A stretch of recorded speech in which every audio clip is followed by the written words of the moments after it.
बहुत ही गंभीर आरोप लग रहे हैं एक कंपनी पे जिसका नाम है जेन स्ट्रीट। माना ये जा रहा है कि एक्चुअल में बिटकॉइन का प्राइस तो 1.5 लाख US डॉलर होना चाहिए था, लेकिन इस कंपनी की वजह से बिटकॉइन का प्राइस जो है वो सप्रेस हुआ हुआ है और ये चल रहा है पिछले 1 डेढ़ साल से। लेकिन अक्टूबर से तो ये रेगुलर बेसिस पे चल रहा है। पूरा मामला क्या है, इसको एंड तक समझिएगा। बेसिकली क्या है कि जेन स्ट्रीट एक बहुत बड़ा मार्केट मेकर है, ठीक है। और एक ईटीएफ का आर्बिट्राज भी करता है, बहुत बड़ी ट्रेडिंग कंपनी है, ये समझ लो। मतलब लिक्विडिटी प्रोवाइड करती है, not just in crypto but in stock markets also. अब शुरुआत करते हैं सबसे पहले कि स्टॉक मार्केट में इसका काला कलंक जो इसके ऊपर लगा वो इंडिया में लगा। जेन स्ट्रीट कंपनी, ये वही कंपनी है जुलाई 2025 में सेबी ने इसे बैन कर दिया इंडिया की स्टॉक मार्केट से। ये जो कंपनी थी, इसको सेबी ने बोला है कि 4800 करोड़ रुपए हमारे वापस करो, तुमने मार्केट के अंदर मैनिपुलेशन करके कमाए हैं। अब अमेरिका की कंपनी है, नोटिसेस गए में, अभी वो केस में पैसे तो वापस नहीं किए, बट इसके ऊपर ये इल्ज़ाम लगा हुआ है कि भाई ये मैनिपुलेशन एक्सट्रीम लेवल का कर रहे थे। सोचिए कि इंडिया के स्टॉक मार्केट में बैंड है ये 2025 से, इसका नाम है जेन स्ट्रीट, नाम याद रखना।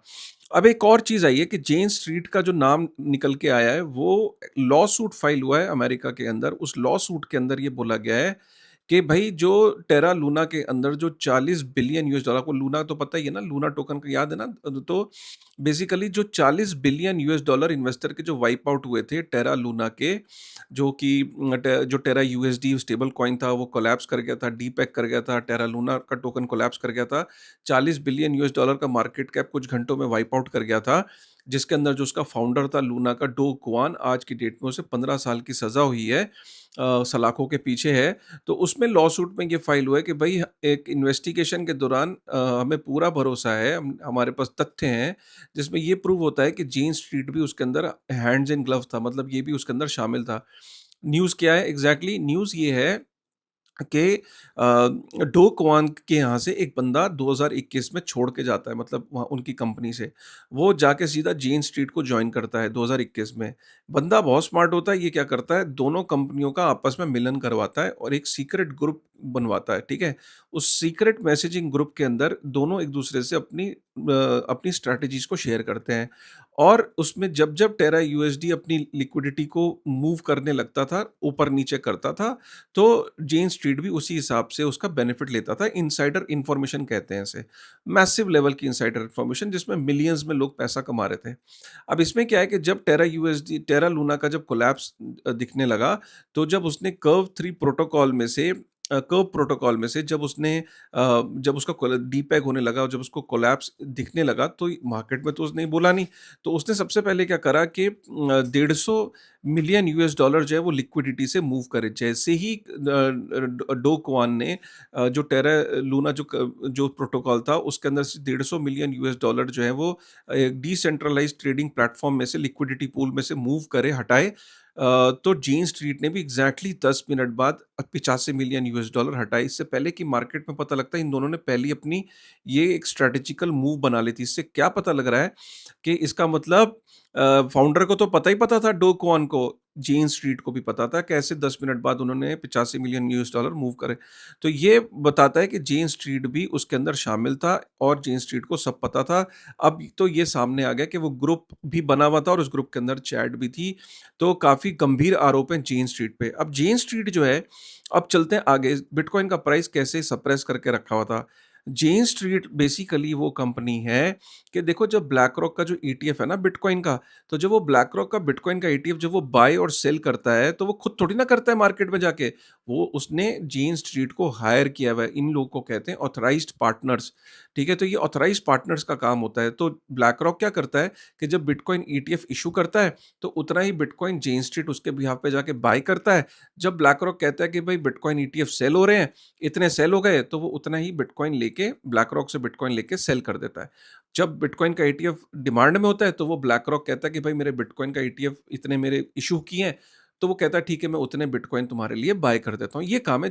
लेकिन ब्लैक रॉक का ईटीएफ इतना बड़ा ईटीएफ है, अब उसके बिहाफ पे जेन स्ट्रीट कितना बड़ा प्लेयर है कितना बड़ा इसका इम्पैक्ट है। तो इसने इसके इसके ये इल्ज़ाम लग रहा है कि एक ग्लास नोड के फाउंडर्स जो हैं, डेटा एनालिटिक्स कंपनी है, उसके जो फाउंडर्स हैं, उन्होंने एक तथ्य निकाले, एक इन्वेस्टिगेशन करी। ग्लास नोड एक बहुत बड़ी डेटा कंपनी है जो पूरी मार्केट्स की एनालिसिस को, पूरी मार्केट्स के ट्रेंड को और फैक्ट्स को चेक में रखती है, डेटा पे काम करती है। तो उनका ये कहना है कि जब भी स्टॉक मार्केट खुलती थी मॉर्निंग में, तो मॉर्निंग में जैसे ही यूएस की स्टॉक मार्केट खुलती थी एग्जैक्टली 10 बजे, पिछले 90 दिन से, मतलब अक्टूबर के अंदर ऐसा हुआ है कि हर महीने हर दिन आंखें बंद करके आप देखते थे, सुबह को 10 बजे मार्केट को ये कोलैप्स करते थे, मार्केट में शॉर्ट करते थे, मार्केट में जो लॉन्ग पोजीशन थी उनको लिक्विडेट हो जाती थी।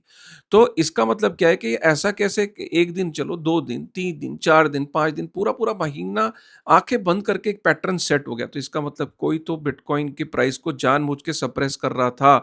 तो उसमें ये निकल के आ रहा है कि जी जेन स्ट्रीट उसमें पक्का मैनिपुलेशन कर रहा था। और अब जेन स्ट्रीट का ये लॉ सूट में तो नहीं हुआ है, जो लॉ सूट है, वो लॉ सूट तो टेरा लूना के केस में हुआ है कि ये उसमें हैंड्स इन ग्लव्स था। बिटकॉइन के प्राइस को सप्रेस करने का लॉ सूट नहीं है।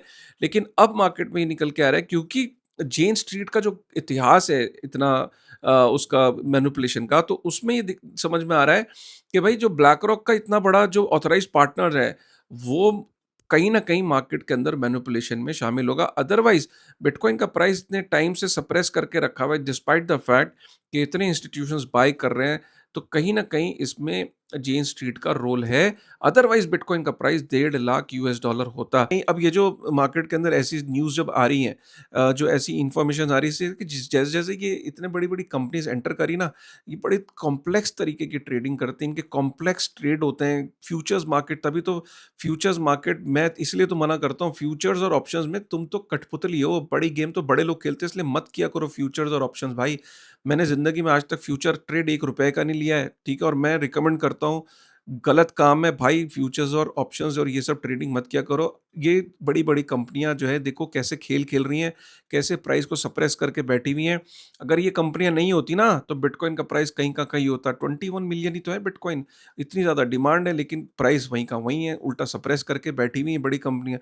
यही बड़ी कंपनियों ने गोल्ड के प्राइस को, सिल्वर के प्राइस को 40 साल तक सप्रेस करके बैठी हुई थी, गोल्ड के प्राइस को सप्रेस करके बैठी हुई थी। ये सब लोग इसलिए सप्रेस करके भी बैठे रहते हैं क्योंकि ये अगर एसेट बढ़ गए ना, तो फिर इनको कौन पूछेगा? सोचो ना, आज इक्विटी मार्केट से पैसा निकल के इन एसेट्स पे जाना लग जाएगा ना, तो इन एसेट्स को ही दबा के रखते हैं, गोल्ड को, बिटकॉइन को, इनके प्राइसेस को सप्रेस करके रखा जाता है, ताकि कहीं ऐसा ना हो कि अगर बहुत ज़्यादा प्राइसेस बढ़ने लगे तो अभी भी जैसे गोल्ड के प्राइसेस बढ़ने लगे, तो क्या हुआ, मार्केट से स्टॉक और इक्विटी से पैसा निकल के गोल्ड में जाने लगा ना, सिमिलरली उसको सप्रेस करके रखते हैं। लेकिन एक टाइम आता है भाई, तुम जो मर्जी कर लो, मार्केट के अंदर ना फिर ये संभाल नहीं पाते हैं।